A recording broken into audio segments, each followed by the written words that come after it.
we're going to make this armrest. I also had it go around the back and the side so that it can kind of hold the seat up. So we're going to go back to our Blender file. We're going to go to the Create tab. We're going to create a circle. We're going to change the vertex count to 14 and press Enter. We're going to tab into Edit Mode, R, Y, and then 90. Press Enter. Bring this over on the X-axis. You can bring it down. You can also scale it down. And do Control 3 for left view. And just kind of bring this a bit over. Then what we're going to do is do S and then Z to scale it on the Z axis to kind of get this oval shape. And this is going to be the basis for our armrest here, so just scale this until you have what would be an appropriate size for your armrest. Maybe something like that's going to be fine.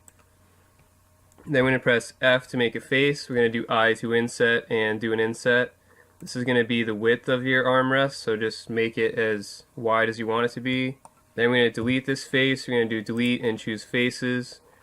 We're going to be deleting most of these vertices. We're going to select these two and press delete and choose vertices.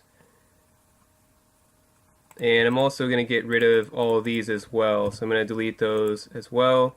You could have a shorter armrest. If you want to delete these, you can get rid of those too and it'll be a little bit shorter. Or you can leave them and have a little bit longer of an armrest. From here we're going to select these two. We're going to do E to extrude, right click to cancel and bring these forward.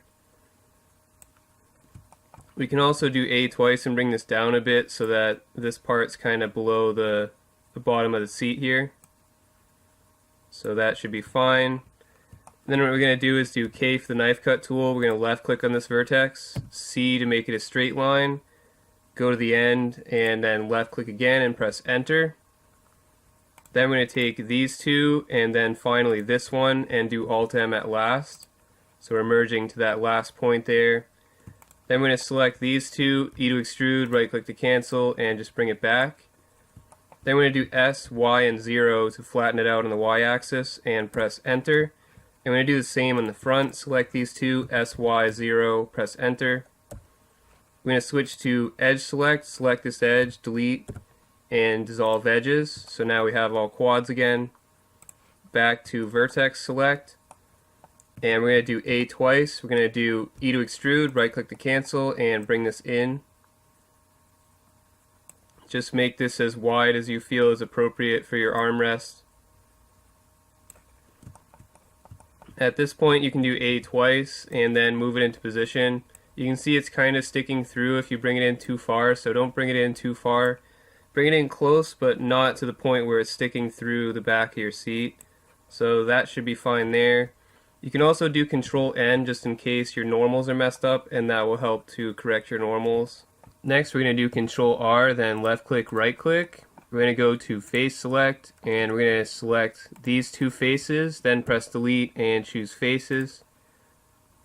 Then we're going to go to vertex select. We're going to select these three and press F. Then we're going to select these two, press F, and then press F again to fill in this area behind it. This just gives it that nice inward then outward look. You can change the position of this by just selecting these two and moving it on the Y-axis in order to get the shape that you want. Then when you're happy, you're going to select these two bottom vertices, grab it on the Y-axis, hold Control, and snap it here so it's a nice flat surface. Next we're going to go to face select. We're going to select this face and we're going to do E to extrude, right click to cancel, and bring it out on the X-axis. We're going to bring it out a bit further than the edge of the seat. If you want to, you can go to front view by pressing 1 on the number pad. Then we're going to do Control R and bring this out. Again, just a little bit beyond the seat here. You can always move it on the X-axis if you're not happy with the position. Then you're going to go to face select, select this face, E to extrude, right click to cancel, and bring it out. And we're going to do S, Y, and then 0 and press enter to zero it on the Y axis. Then I'm going to right click to select this face here, and then we're going to do E to extrude, right click to cancel, and bring it forward on the Y axis. This is just going to cover up that little gap there. I think it looks nicer like this, so that's the way I'm going to keep it. Another thing we can do, I'm kind of not happy with how far back this sticks out, so I'm going to just do A twice and bring all this forward a bit. And then what you can do is just select this face and bring it back a little bit if you want it to be a little bit shorter, and you can do the same with this face, just bring it back slightly if you feel it's too far forward, and that should look pretty good. Then as a final touch, what we can do is, actually I'm going to move this forward a little too, just a bit, and I think that's going to be good. So as a final touch, you can just go to Add Modifier and choose Bevel. We're going to turn on the limit method to be angle, and you can leave it at 30 and that should be fine. Then you're going to want to change the number of segments to 2 and adjust this down. So you want to drag it left click and drag left to reduce it until you have a value you're more happy with. So we're just trying to get a nice bevel around the edges. So when we go to Tools and turn on Smooth Shading, it's going to look okay.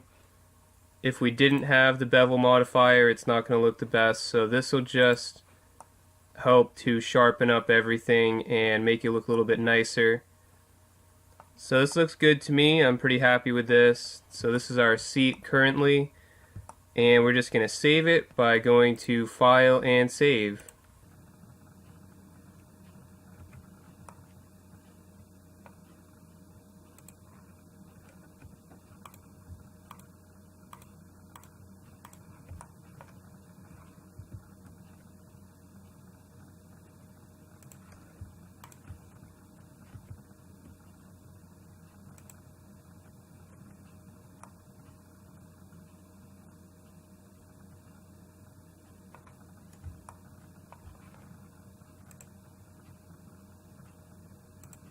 Thank you to our awesome Patreon supporters. If you'd like to become a Patreon supporter yourself, head on over to patreon.com/StephenBrooks.